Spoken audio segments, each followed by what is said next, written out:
चलिए, अभी बहुत सारे ऐसे भी लोग होंगे जिनको अब इंतजार है कि सात्विक अपने जीवन साथी को कब चुनने वाले, तो उसको लेकर के क्या माइंडसेट किया है कि क्या एक अरेंज मैरिज रहने वाली है या फिर लव मैरिज रहने वाली है? शायद कोई 4 या 5 साल की उम्र होगी जब दादाजी ने बिठा करके हमें कहा था, मुझे, मेरी बहन को और भी हम भाई थे सबको, कि आप इस चीज़ को समझ लीजिए कि आपके पिताजी जो मेरे फादर हैं कैप्टन अभिमन्यु साहब, तो उनको हम परिवार की तरफ से जनता को सौंप चुके हैं, उनको हम परिवार की तरफ से समाज सेवा के कर्तव्य में सौंप चुके हैं। और इस चीज़ को आप जितनी छोटी उम्र में समझ लें, आपकी ज़िंदगी आप उतना ही खुश रहेंगे और उतना ही सफल रहेंगे। तो क्या कभी बुरा नहीं लगा कि आज बर्थडे है तो या फिर आज एनिवर्सरी है, आज पापा का साथ होना ज़रूरी था बट पापा आज साथ रहे? कोई ऐसा मोमेंट, कोई ऐसा स्पेशल मोमेंट हमसे शेयर करना चाहेंगे? जैसी आपकी क्वालिफिकेशन है उसको देख करके हिंदी के ऊपर आपकी पकड़ बहुत ज़्यादा मजबूत है, तो कौन आपके आदर्श रहे जिनके देख करके, जिनको देखकर, जिनको सुनकर, जिनको समझकर आज आप हैं? दादा गौतम जी का भी और कैप्टन साहब का भी लक्ष्य तो एक ही रहा है जी। तो नारनौल की जनता के लिए अब फैसला करना और भी आसान हो गया। दोनों एक ही परिवार के सदस्य हैं, दोनों एक ही लक्ष्य को हाथ में हाथ डालकर, कंधे से कंधा जोड़कर और एक ही तरफ मेहनत करने का संकल्प लेकर के आगे बढ़ेंगे। भारत पोस्ट के सभी दर्शकों को सोनिया नैन की नमस्कार।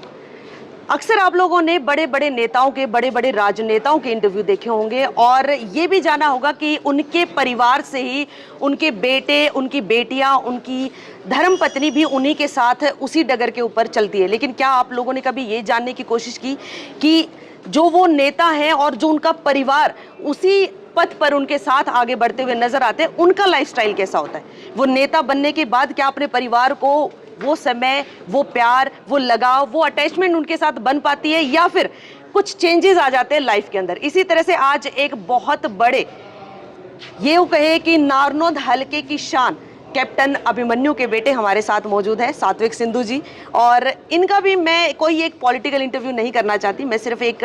इनका लाइफस्टाइल जानना चाहती हूँ, आप लोगों तक पहुँचाना चाहती हूँ कि किस तरह से ये आज जो राजनीति में कदम रख चुके हैं, कैसी इनकी ज़िंदगी रही, कैसा इनका शुरुआती दौर रहा, क्यों इन्होंने राजनीति को चुना। क्योंकि इस उम्र में अगर बात करें तो आप लोगों ने अक्सर लोगों को देखा होगा, बच्चों को देखा होगा कि वो सोशल मीडिया के ऊपर एक्टिव है, अपने आप को इन्फ्लुएंसर बनाना चाहते हैं, बहुत सारी ऐसी चीज़ें वो करना चाहते हैं जो कि राजनीति उनको शायद ही कम पसंद आती है। तो सात्विक जी ने राजनीति को क्यों चुना? चलिए इस तरह की कुछ खट्टी मीठी बातचीत उनसे कर लेते हैं। सात्विक जी, बहुत बहुत स्वागत है आपका भारत पोस्ट। बहुत बहुत धन्यवाद बहन जी, आपके सभी दर्शकों को बहुत बहुत राम राम, मेरी राम राम। 26 साल आपकी उम्र है, महज 26 साल, और जितना मैंने आपके इंटरव्यू देखे हैं, हर एक शब्द के ऊपर, हर एक बात के ऊपर आपकी इतनी पकड़ है कि शायद बड़े बड़े नेताओं को भी, बड़े बड़े धुरंधरों को भी आप धराशायी कर दें। ये 26 साल का आपका एक्सपीरियंस कैसा रहा? आपकी जिंदगी या फिर आपकी जीवनी में जानना चाहती हूँ कि कैसा रहा। ये आपका बड़प्पन है जी, मैं अपनी कोशिश कर रहा हूँ। मुझे जो सपोर्ट है मेरे सारे भाईचारे का है, मेरे परिवार का है, मेरे गाँव वासियों का, मेरे हल्के वासियों का सपोर्ट है। यहीं पर आके बचपन से सीखा है और यहीं पर आके अपनों से ही बातें सीखी भी है, थोड़ा सुनने की भी आदत है अपने बड़ों से, अपने छोटों से, अपने आसपास के से। तो अगर कुछ समझ बनी है और कुछ अगर चर्चाओं में बातें ठीक लगी, कुछ कहीं ना कहीं किसी की पीड़ा नज़र आई, तो कहीं ना कहीं किसी चीज़ से जिससे सुख मिला वो नज़र आया, तो उन चीज़ों को समझकर और उन्हीं चीज़ों को पकड़कर एक समाज की अंडरस्टैंडिंग बनी है। तो अगर आपको कहीं ना कहीं ये नज़र आया तो शायद वो इसी की वजह से है। क्वालिफिकेशंस क्या है आपकी, और अगर आगे के एम की बात करें तो मोटिव क्या है लाइफ का? क्वालिफिकेशंस में मैंने अपनी 12th कॉमर्स से करी, कॉमर्स विद मैथ्स से करी थी। मैंने BSc honours accounting and finance से मैंने अपनी डिग्री करी है। उसके बाद सीएफए, चार्टर्ड फाइनेंशियल एनालिस्ट का एग्ज़ाम दे करके आज मैं खुद सीएफए हूँ। तो पढ़ाई मेरी कॉमर्स की फील्ड में, इकोनॉमिक्स, अकाउंट्स, फाइनेंस की फील्ड में रही है और उसी फील्ड में मैंने अपनी सीएफए 2021-22 में फ़िनिश करने के बाद 2 साल, ऑलमोस्ट 2 इयर्स मैंने नौकरी करी थी गुड़गांव में, एक मल्टीनेशनल कंपनी, कंसल्टिंग कंपनी में। और वहाँ से अपने आप को लास्ट ईयर रिज़ाइन करके फिर मैंने अपना ही कुछ काम शुरू करने की उसमें हूँ, लाइन में हूँ। राजनीति क्यों? मैं इसको इस तरह से देखता हूँ कि बहुत ही छोटी सी उम्र में और बहुत ही छोटी सी उम्र में मेरे दादाजी के साथ भी और मेरे पिताजी के साथ भी हमारा कहीं ना कहीं पूरे परिवार का ही ये संस्कार है कि हर एक बच्चा परिवार से अपनी पढ़ाई के साथ साथ कहीं ना कहीं किसी ना किसी कार्यक्रम को आप कह लीजिए या किसी ना किसी एक्टिविटी को जो समाज सेवा से लिंक्ड है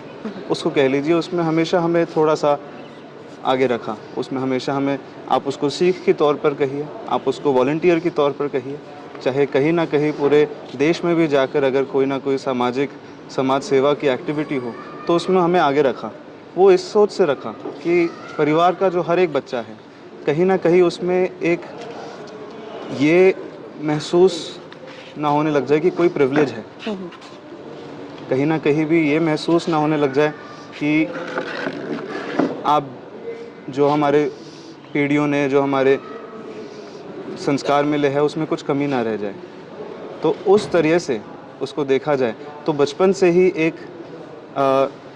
सामाजिक कामों की अंडरस्टैंडिंग, समाज सेवा की अंडरस्टैंडिंग वो बिल्ड हुई। और उसके साथ साथ ही एक अपने पिताजी का जो सपना देखा, मेरे पिताजी का जो सपना देखा, जो 28 साल पहले उन्हें एक अपने सपने को लेकर जो परिवार ने सोच समझ के मेरे पिताजी को ये काम दिया, मेरे दादाजी ने सोच समझ के मेरे पिताजी को ये अवसर दिया कि परिवार की तरफ से आप जो परिवार के समाज सेवा का जो काम है वो आप देखेंगे। वो काम को दिया तो उनके साथ रहकर अभी तक अपनी ज़िंदगी में मैंने उसको समझा भी, सीखा भी, उनसे बातचीत में, चर्चा में उसको समझा भी कि वो अगर समाज सेवा के काम को लेकर आगे बढ़ रहे हैं, चाहे वो हमारे गांव से लेकर है, चाहे हल्के तक है, चाहे पूरे स्टेट को लेकर के और पूरे नेशनल लेवल पे, इंडिया लेवल पे भी जो है, तो उस लेवल पे उसको समझा, तो उसकी इंट्रिकेसी समझी। फिर कहीं ना कहीं लगा कि एक ठीक उम्र पर आकर के जब मैं अपनी पढ़ाई के बाद, अपनी क्वालिफ़िकेशन के बाद, अपना जो मेरा नौकरी का दौर था उसके बाद जब मैं एक सामाजिक खुद की भी एक अंडरस्टैंडिंग बिल्ड कर लूँ तो मैं कहीं ना कहीं उनसे उनके सपनों की सेवा में, उनके समाज सेवा की कार्य की सेवा में मैं भी आने की कोशिश करूँ। और शायद इसीलिए आपके बीच, साथ आप गाँव के बीच में यहाँ बैठे हैं। सात्विक जी, राजनीति आपके लिए क्या है? क्योंकि ये अगर अक्सर नेताओं की बात करें या फिर जनता की बात करें, जो नेता काम नहीं करते हैं उनके ऊपर आरोप लगते हैं कि उन्होंने अपने आप को ज़्यादा डेवलप किया, अपने आप को संवारा, अपने आप को ज़्यादा, लगा लीजिए कि अपने ऊपर जो है उस राजनीति को इन्वेस्ट किया, जनता के ऊपर नहीं किया। आपकी नज़र में राजनीति क्या है? क्या आप भी वही बड़े बड़े राजनेताओं की तरह, बड़े बड़े घरानों की तरह सिर्फ अपना घर या फिर अपने आप को जनता के बीच प्रमोट करना चाहते हैं, या वाकई में जन सेवा करना चाहते हैं? इसमें मैं एक बड़ी स्पष्ट चीज़ कहना चाहूँगा बहन जी,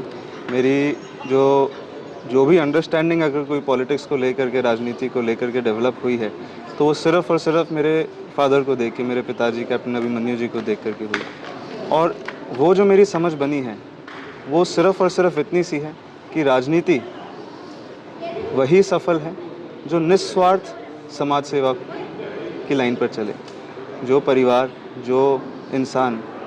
इस चीज़ को समझ करके और इस चीज़ को पकड़ करके आगे बढ़े, जो एक सामाजिक आदमी हो, एक मेहनती आदमी हो, जो अपने कर्तव्य को लेकर जिसके मन में स्पष्टता हो और इस चीज़ को लेकर के आगे बढ़े कि समाज सेवा वो भी निस्वार्थ, मुझे लगता है कहीं ना कहीं वो समाज को भी मदद करेगा,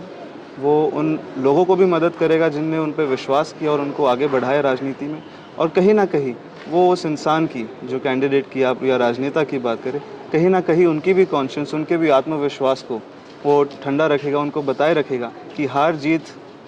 तो चलती रहेगी, पर जब तक आपका कर्तव्य और जब तक आपका सपना साफ है, आपका लक्ष्य साफ है, तब तक हार जीत तो चलती रहेगी। चलिए, राजनीति एक अलग चीज़ है। आपने क्या अपने आप को सिर्फ राजनीति में ही समर्पित कर दिया, या इसके अलावा भी कुछ और हॉबीज़ हैं, कुछ और ड्रीम्स हैं, कुछ और लाइफ के एम्स हैं, या सिर्फ बस अब राजनीति के पद पर ही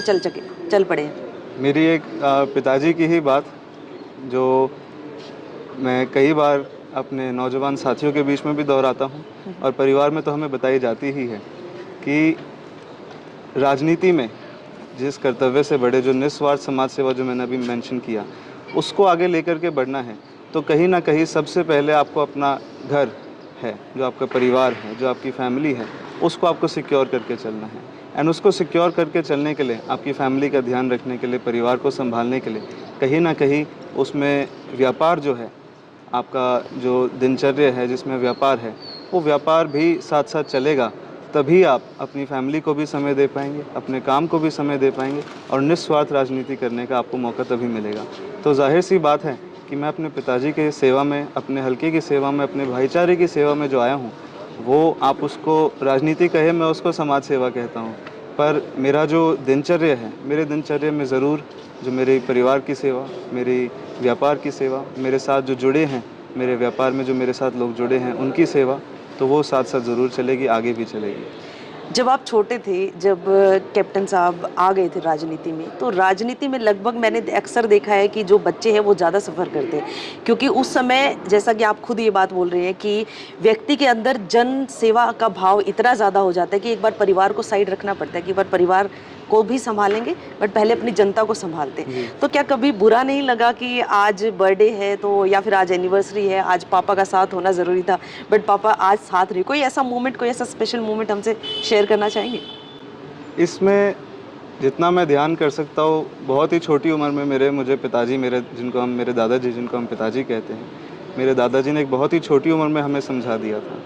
शायद कोई 4 या 5 साल की उम्र होगी जब दादाजी ने बिठा करके हमें कहा था, मुझे, मेरी बहन को, और भी हम भाई थे सबको, कि आप इस चीज़ को समझ लीजिए कि आपके पिताजी जो मेरे फादर हैं कैप्टन अभिमन्यु साहब, तो उनको हम परिवार की तरफ से जनता को सौंप चुके हैं, उनको हम परिवार की तरफ से समाज सेवा के कर्तव्य में सौंप चुके हैं। और इस चीज़ को आप जितनी छोटी उम्र में समझ लें, आपकी ज़िंदगी आप उतना ही खुश रहेंगे और उतना ही सफल रहेंगे। तो उस चीज़ को हमने बड़ी छोटी उम्र से एक्सेप्ट किया था कि हमारे फादर, मेरे फादर जिस लाइन में, जिस समाज सेवा के कार्य को लेकर के आगे बढ़ते हैं, रोज़ सुबह 365 दिन घर से निकलते हैं और शाम को लेट आते हैं, और कहीं ना कहीं अपने ही दिनचर्या में वो सोच के ये सुबह चलते हैं कि आज किसी ना किसी के भी, जिसका भी हो सके उसकी ज़िंदगी में कहीं ना कहीं कुछ ऐड ही करके, बेनिफिट ही करके, किसी को सुखी करके घर वापसी आऊँगा। तो वो सोच जब हम मन में लेकर के चलते हैं तो हमें भी खुशी होती है कि मेरे पिताजी किसी अच्छी सोच से घर से निकले हैं। तो शायद मुझे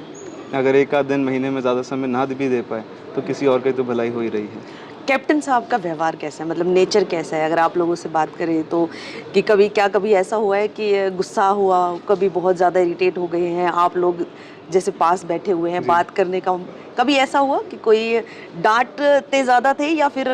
प्यार ज़्यादा करते थे, प्रोटेक्टिव ज़्यादा थे, कैसे हैं? इसमें एक बड़ी, मेरे पिताजी का जो ज़िंदगी का अनुभव रहा है, वो अनुभव अलग अलग शहरों में, अलग अलग देशों में, अलग अलग फील्ड को लेकर के जो रहा, तो उनका जो अनुभव रहा, चाहे वो रोहतक से अपने गांव में पैदा होकर रोहतक में पढ़ाई करके फिर फ़ौज ज्वाइन करने का, उसके बाद यूपीएससी की पढ़ाई करके जो अपने आप में एक लाइफ का ही अनुभव एक आदमी को दे देती है, वो पढ़ाई करने के बाद भी अपना व्यापार करके आगे बढ़ना और फिर देश विदेश जा कर के और पढ़ाई करना, लोगों से मिलना, एक चर्चा में रहना, और फिर राजनीति में तो आना ही, समाज सेवा में तो आना ही, और फिर अलग अलग प्रकार के लोगों से मिलना, ज़िंदगी के अनुभव लेना, तो उनकी जो एक समझ है, एंड चाहे वो हमारे ही बचपन को लेकर के जो हमारी समझ थी, एक आदमी के व्यवहार को लेकर के जो समझ है, उसमें कहीं ना कहीं वो बहुत एक्सेप्टिंग है। वो कभी भी उनके व्यवहार में मेरी 25-26 साल की ज़िंदगी में मैंने शायद ऐसा नहीं देखा कि वो कभी भी उनने कहीं पे ज़्यादा गुस्सा किया हो, तो ज़्यादा लाड प्रेम भी किया हो। वो बड़े समभाव से ज़िंदगी को लेके चल रहे हैं आगे। तो मेरे समझ में, मुझे ध्यान में ऐसा नहीं है कि कभी भी कुछ ज़्यादा गुस्सा है या ज़्यादा कहीं पे एक्सट्रीम इमोशन जिसको हम कह सकते हैं। ओके वैसे तो मैं आपकी बातों से ये समझ पा रही हूँ कि अगर मैं ये सवाल आपसे करूँ कि आप अपना आदर्श किसको मानते हैं, तो साफ तौर है, जाहिर है बिल्कुल कि ऑब्वियसली कि आप अपने फादर साहब को, कैप्टन अभिमन्यु जी को मानते होंगे। उसके अलावा कोई और लाइफ में ऐसा इंसान जिनको देख करके आपको लगता हो कि हाँ वाकई में अगर मैं राजनीति में जाना चाहता हूँ तो मैं इनके जैसा बनना चाहता हूँ, या फिर जिस तरह का मैंने आपका लहजा देखा है बोलने का, जैसी आपकी क्वालिफिकेशन है उसको देख करके हिंदी के ऊपर आपकी पकड़ बहुत ज़्यादा मजबूत है, तो कौन आपके आदर्श रहे जिनके देख करके, जिनको देखकर, जिनको सुनकर, जिनको समझकर आज आप ऐसे? मेरे आदर्श मेरे लिए मेरे पिताजी है, जो मेरे दादाजी हैं जी, चौधरी मित्र सेन आर्य, मेरे दादाजी, और हमारे परिवार के जो सदस्य चौधरी मित्र सेन जी। तो उन्हीं से कहीं ना कहीं पूरी फैमिली को भी, पूरे परिवार को भी एक इन्फ्लुएंस मिला है, चाहे हमारे संस्कार कह लें, चाहे आसपास के हमारे कम्युनिटी में, हमारे समाज में, आर्य समाज में भी उनका एक इन्फ्लुएंस कह लें, तो कहीं ना कहीं जो उनकी ज़िंदगी, उन्हें जो उनका तौर तरीका, दिनचर्या से लेकर के, उनकी सोच समझ से लेकर के, और उनके मान सम्मान से लेकर के, उनका आव भाव और उनका पूरा तरीका, तौर तरीका, मैं इसको शब्दों में भी शायद ना ला पाऊँ, पर वही मेरे आइडल हैं, वही मेरे लिए मेरे आदर्श हैं। तो कहीं ना कहीं मैं अपनी ज़िंदगी में अगर उनके जैसा थोड़ा बहुत भी बन पाऊँ तो मैं अपने आप को सक्सेसफुल मानूंगा। आप युवा हैं सात्विक, और आज के समय में जैसा कि हम देख पा रहे हैं कि युवाओं के अंदर सबसे ज़्यादा नशे की एक ऐसी लत लग चुकी है जो कहीं ना कहीं आज के हमारे जो युवा, जो कल का भविष्य है, उसको खोखला करते हुए जा रहे हैं। और बहुत सारे ऐसे भी मैंने केस देखे हैं कि मान लीजिए बच्चे इतने ज़्यादा सेंसिटिव हो चुके हैं कि अगर घर पे किसी ने हल्का सा डांट भी दिया तो वो घर छोड़ने तक का सोच लेते हैं। ऐसे बच्चों को कुछ संदेश, कुछ मैसेज उनको देना चाहेंगे आप? इस मुद्दे पर मेरे कई नौजवान साथियों से, मेरे भाइयों से, बहनों से हमारी चर्चा हमने काफ़ी इस मुद्दे पर करी है, और चर्चाओं के साथ साथ इसमें मेरी जो पर्सनल समझ है और समझ भी जो इवॉल्व हुई अपने साथियों से चर्चा करके, बात करके, जो मेरी समझ आगे बढ़ी, तो कहीं ना कहीं जिस डिजिटल एज में आज के दिन हम हैं, उस डिजिटल एज में हमारा जो एक अनुभव डेवलप हो रहा है, तो वो कंट्रोल में लाने की सबसे ज़्यादा ज़रूरत है। जी। जो डिजिटल एज में हम कंटेंट जिसको कहते हैं, जिसको हम कंज्यूम कर रहे हैं, तो एक छोटी सी उम्र में एक नौजवान के हाथ में, स्कूल जाते नौजवान के हाथ में जब फ़ोन दे दिया जाए और फ़ोन में उसको दुनिया भर के कंटेंट का जो उसको प्राप्ति हो, तो उसको कंट्रोल कर लिया जाए, तो मुझे लगता है समाज की काफ़ी जो समस्याएं हैं वो हल हो सकती हैं। और रही बात आप कहे,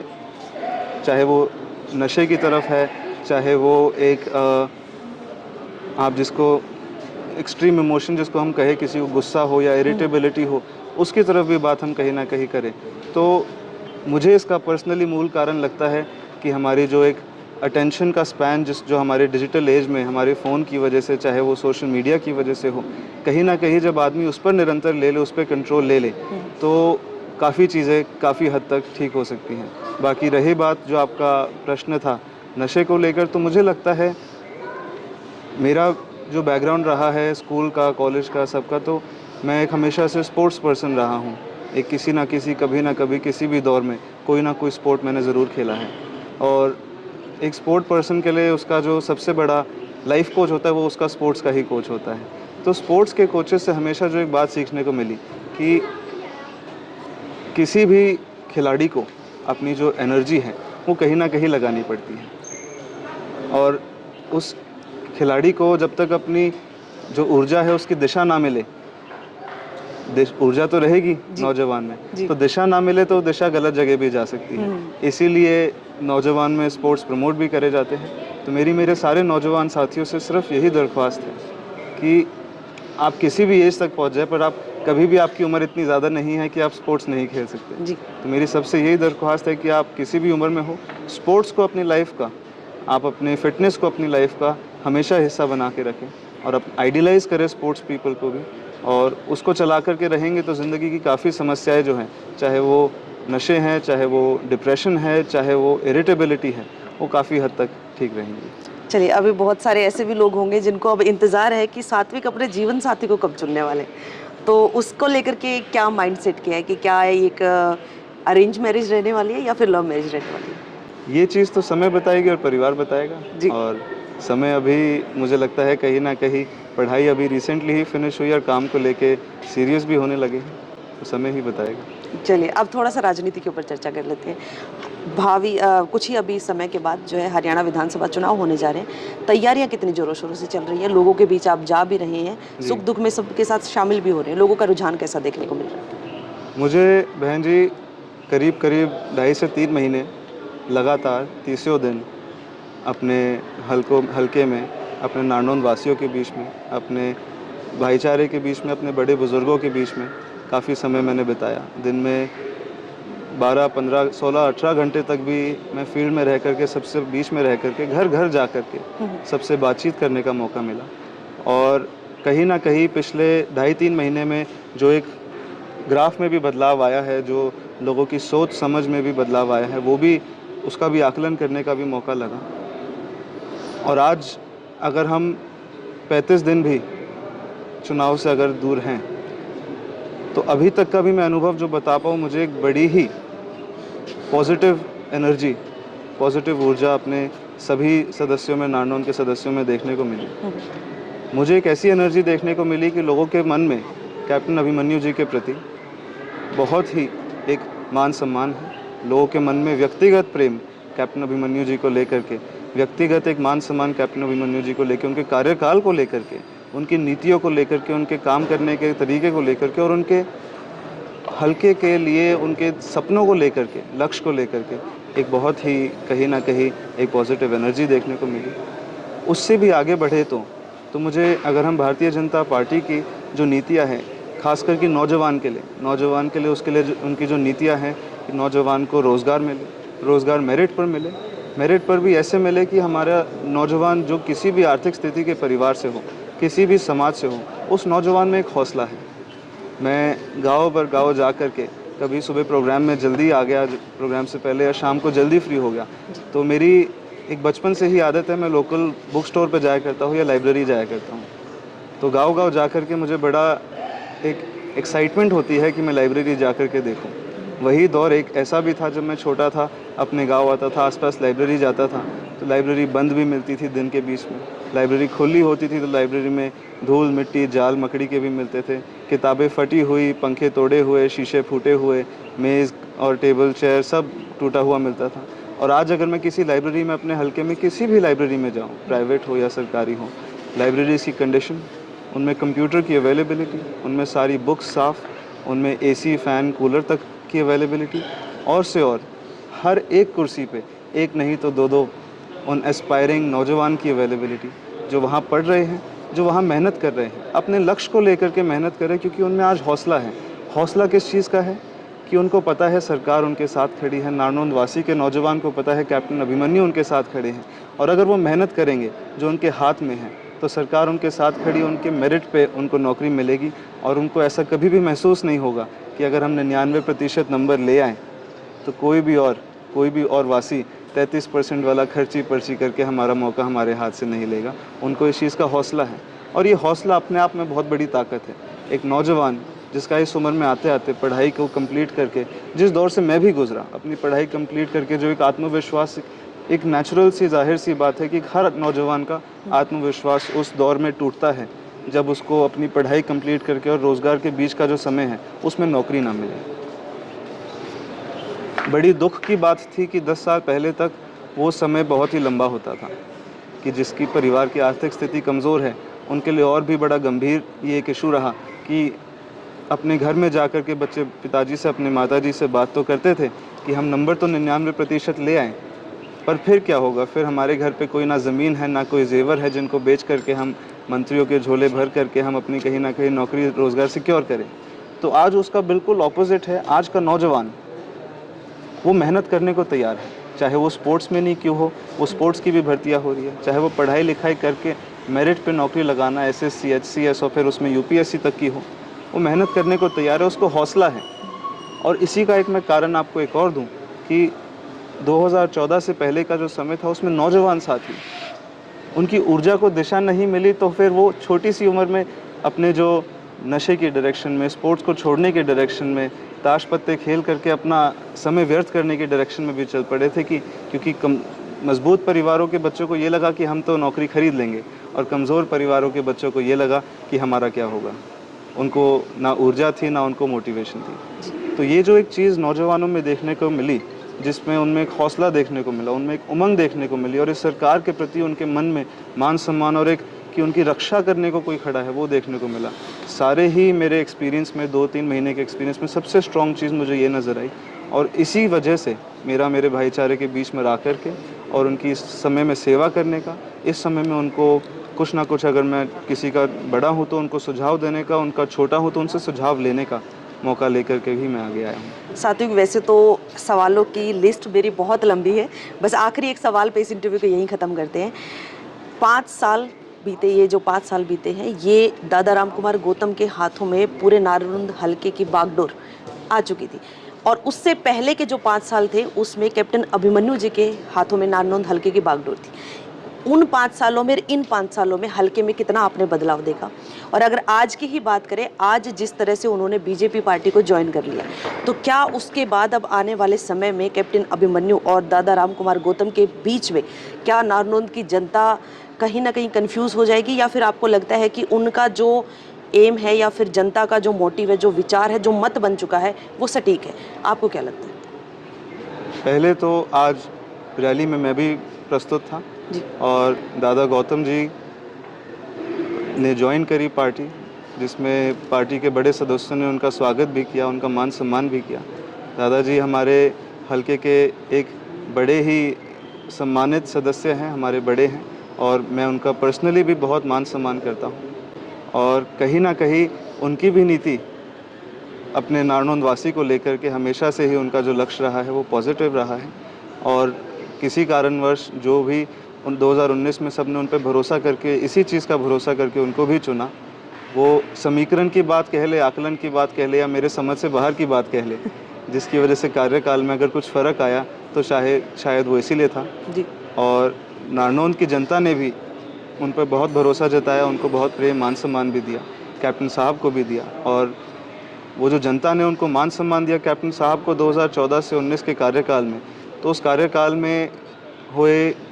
कार्य भी, काम भी, चाहे वो विकास से रिलेटेड काम हो, चाहे वो सामूहिक सामाजिक काम हो, तो उसका आदर मान सम्मान दादा गौतम ने भी अपने कार्यकाल में भी, अपने कार्यकाल से पहले भी किया। तो जाहिर सी बात है कि ये कुछ आकलन में फ़र्क था या समीकरण में फ़र्क था कि दोनों कार्यकाल में कहीं ना कहीं अंतर था। पर क्योंकि अब एक ही परिवार है और पहले भी एक ही परिवार रहा है दोनों का, दादा गौतम जी का भी और कैप्टन साहब का भी लक्ष्य तो एक ही रहा है जी तो नारनौंद की जनता के लिए अब फैसला करना और भी आसान हो गया है। दोनों एक ही परिवार के सदस्य हैं, दोनों एक ही लक्ष्य को हाथ में हाथ डालकर, कंधे से कंधा जोड़कर और एक ही तरफ मेहनत करने का संकल्प लेकर के आगे बढ़ेंगे। चलिए सात्विक, बहुत बहुत धन्यवाद, आप अपना कीमती समय हमें दिया, बहुत उसके लिए। बहुत धन्यवाद बहन जी। तो ये थे हमारे साथ कैप्टन अभिमन्यु के सुपुत्र सात्विक सिंधु, और जिनसे हमने कुछ खास बातचीत की। सब तरह की बातें इसमें रही, मिला जुला एक इंटरव्यू था। इसको लेकर के आप लोगों की क्या प्रतिक्रिया, कमेंट बॉक्स में जरूर बताइएगा। वीडियो को शेयर करना ना भूलिए। नमस्कार। नमस्कार।